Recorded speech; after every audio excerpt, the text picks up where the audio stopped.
बाबा बाबा बाबा बाबा बाबा बाबा बाबा त्रिशूल वाला,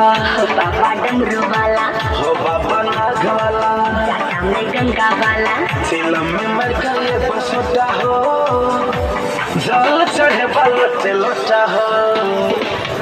बाबा बसा वाला, बाघ के छाला वाला, बाबा कैलाश वाला, सबके छतू रखवाला, धतु चढ़े बा गोटे गोटा हो, जहल चढ़े बा लोटे लोटा हो, लोटा हो,